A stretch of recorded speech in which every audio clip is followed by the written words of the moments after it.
gente! Vamos fazer aqui uma espécie de clareou na rodada, apagou na rodada, um pouquinho dos jogos que eu vi com alguns destaques para a gente começar a semana. Lembrando que vamos entrar em data FIFA, então já vou pedir no início deste vídeo para vocês deixarem sugestão de vídeos com assuntos frios, assuntos mais gerais, né? Não tão do momento, para tentar gravar nessa terça ou quarta-feira para deixar para vocês aqui no canal. Só vou gravar se tiver sugestão boa, porque eu tô sem ideia. Então, peço a ajuda de vocês. Peço também para vocês se inscreverem no canal, curtam aqui o vídeo e comentem. Vamos lá, vou falar aqui da vitória do PSG, que voltou a vencer 3-1 fora de casa em cima do Rennes, depois de ter perdido na Liga dos Campeões do meio de semana por 4-1 pro Newcastle. Vou falar também do Milan, que é líder isolado do campeonato italiano nesse momento, e também um pouquinho de Inter e Napoli. E o que eu for lembrando por aqui durante o vídeo, beleza? Destaque também para Lautaro Martinez, hein? Que clareou bonito na rodada, apesar da Inter não ter feito o seu papel, não ter vencido o jogo, mas ter empatado. Vamos começar então com o PSG, que foi o último jogo, inclusive, junto com o do Napoli. Os dois jogaram na mesma hora, eu acabei concentrando um pouco mais no jogo do PSG, até por todo o contexto, né? Claro, também tenho dado mais atenção ao PSG aqui em Paris, mas também fiquei de olho no jogo do Napoli. O PSG venceu fora de casa o Rennes por 3-1. Os gols do PSG foram marcados por Vitinha, Hakimi e Colomouani. O gol do Vitinha, que é o primeiro que sai, ele sai ainda no primeiro tempo, mas ele sai no momento em que o PSG não era melhor na partida, não criava muito bem e tinha muita dificuldade na saída de bola. Esse PSG, em geral, nessa temporada, tem sofrido muito com a saída de bola. A gente fala que o meio-campo é um problema, né, em termos de criação, mas a gente tem um PSG sofrendo nessa proteção à zaga, nessa saída de bola, na verdade.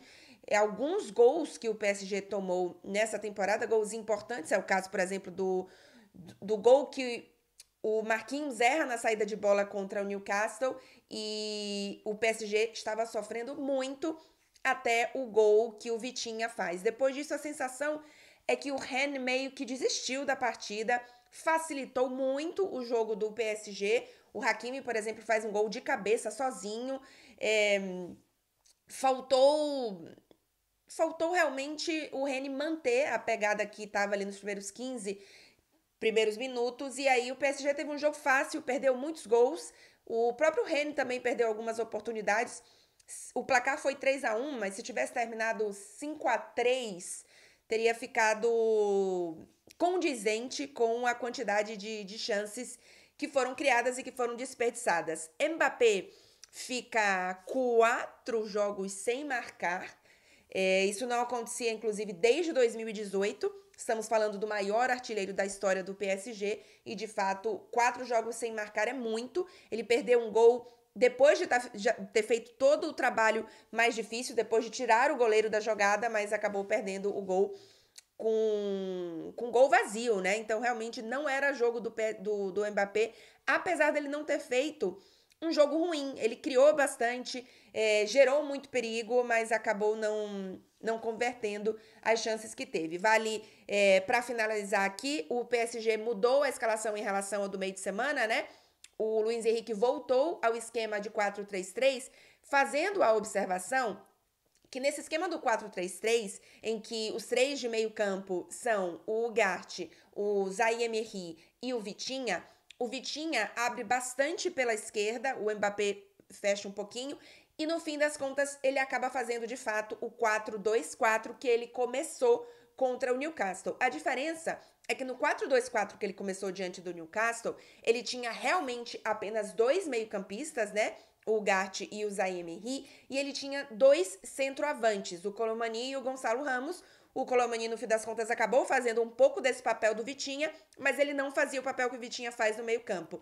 Então, não funcionou, já falei aqui sobre esse jogo, e o jogo de hoje foi mais equilibrado. Mas eu confesso que a partir dos 20 minutos, o adversário se tornou muito fraco, o jogo ficou muito fácil para o PSG, então foi bom voltar a uma vitória depois de uma derrota importante na Liga dos Campeões. Tem uma parada importante agora para a data FIFA. Então é bom, claro, para o PSG voltar essa vitória logo depois, fazer 3 gols, o Colomani voltar a marcar depois de um jogo ruim contra o Newcastle. Bom, enfim, todo mundo, né? O Gonçalo Ramos começou como titular, mas foi mal na partida. Voltou a desperdiçar chances, teve algumas decisões erradas. E o Colomani, logo que entrou, acho que 1 minuto, 2 minutos depois, ele marcou. Então, mais algo aí pra gente ficar de olho nessa briga pela titularidade entre o Colomani e o Gonçalo Ramos.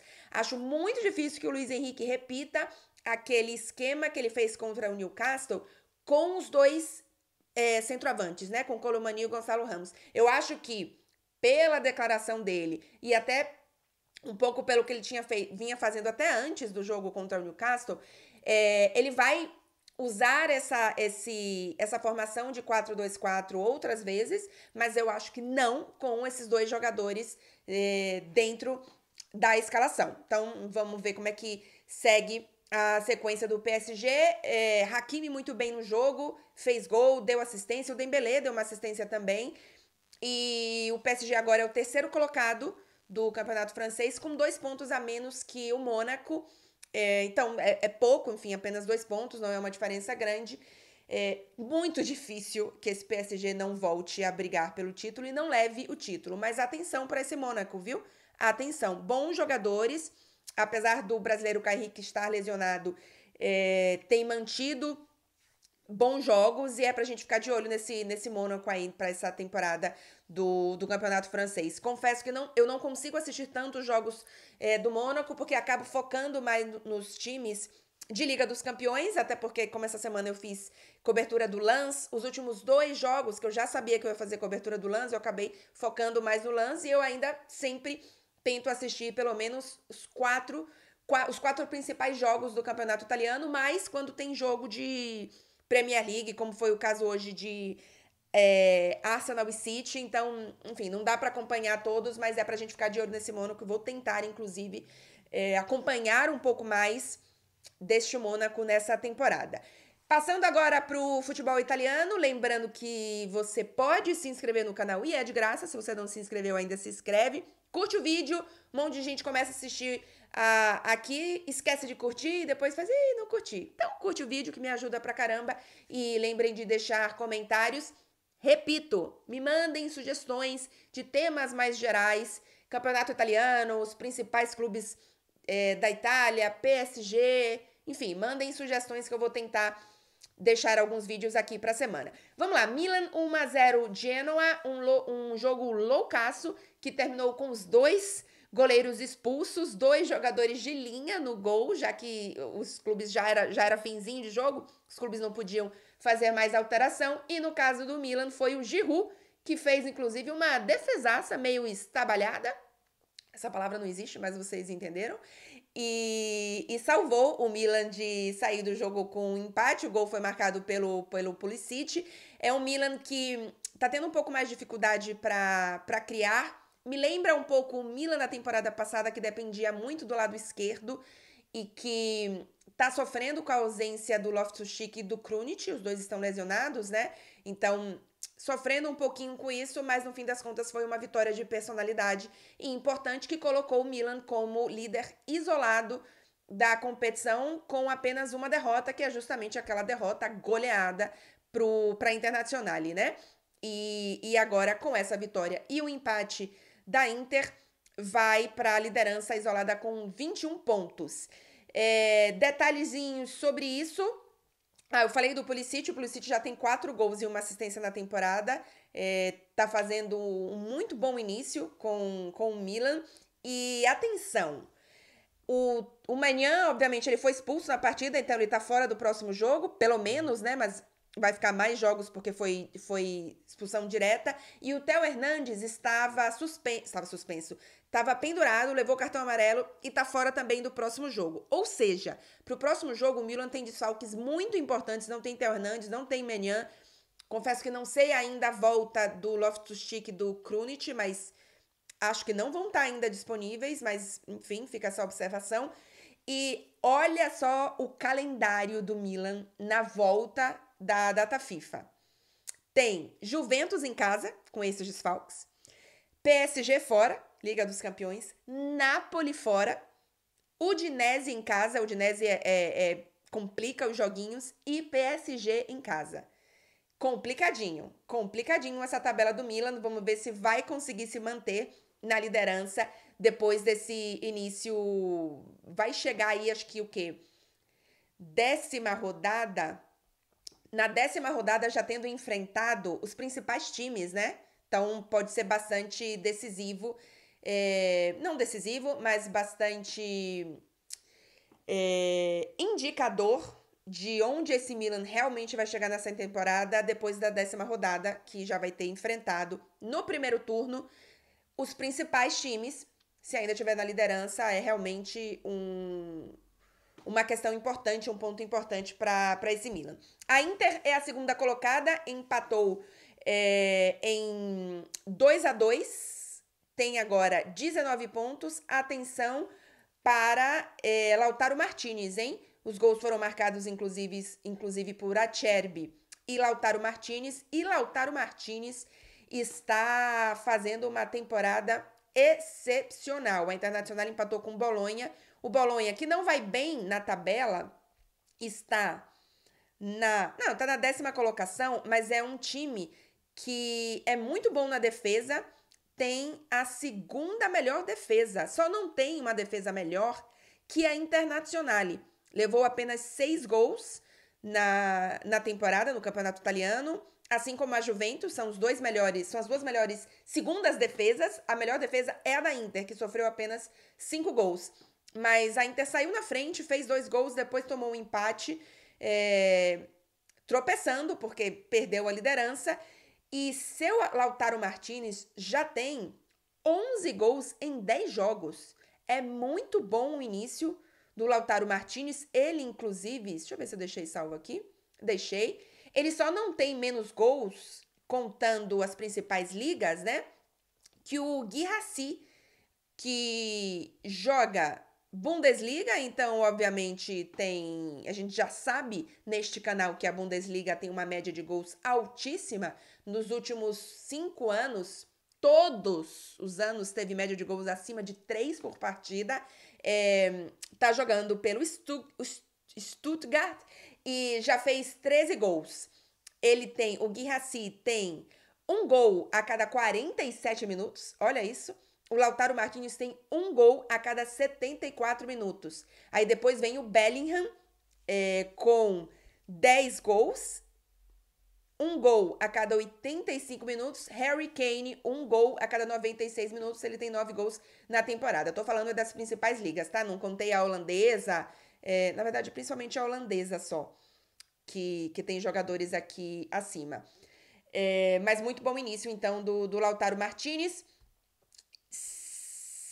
Temos ainda quem aqui? Napoli perdeu para a Fiorentina 3-1. Atenção com essa Fiorentina, inclusive neste momento está no G4. Muito bom time, organizado, para a gente ficar de olho. Eu tenho a sensação que é um time que se reinventa muito e nessa temporada está se reinventando bem. Vamos ver como que mantém durante a temporada. E o Napoli, que já venho falando aqui há algum tempo, que não é mais o Napoli da temporada passada.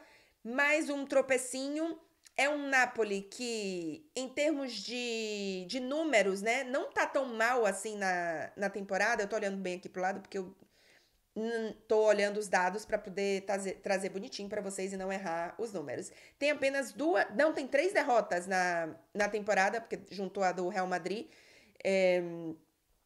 E 5 vitórias apenas. Então, já começa a realmente derrapar. O Rudi Garcia, mais uma vez, tem o nome dele aí nessa derrota.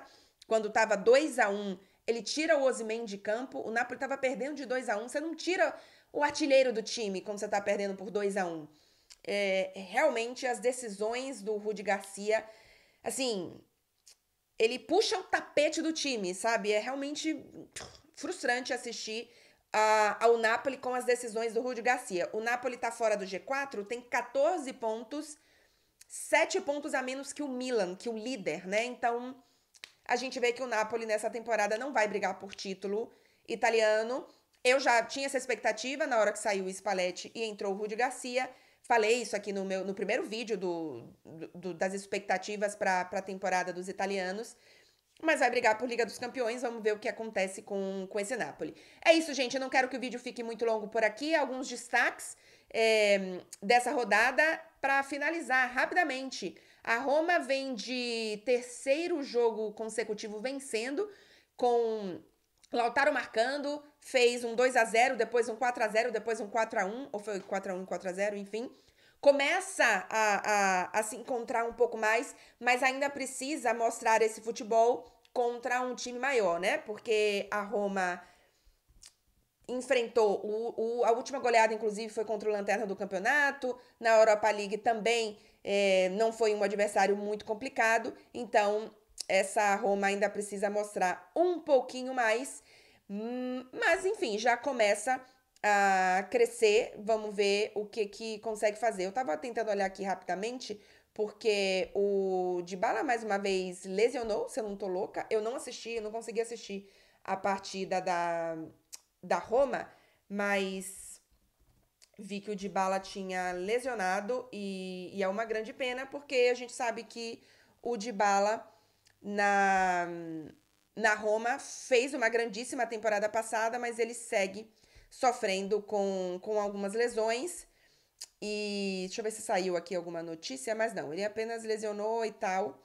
Enfim, tem uma data FIFA agora pra gente entender qual que é a situação da lesão do Dybala. É isso, gente. Mais uma vez, peço que vocês se inscrevam no canal, curtam o vídeo, não se esqueçam e deixem comentários aqui, sugestões do que vocês querem que eu grave essa semana. Vou ver se eu consigo, repito, deixar alguns vídeos salvos aqui pra vocês. É isso, boa semana pra todo mundo. Data FIFA é meio mortinho, mas ainda assim, vamos animar. Tem jogos interessantes também rolando aí do futebol brasileiro. Enfim, beijo, gente. Tchau, tchau.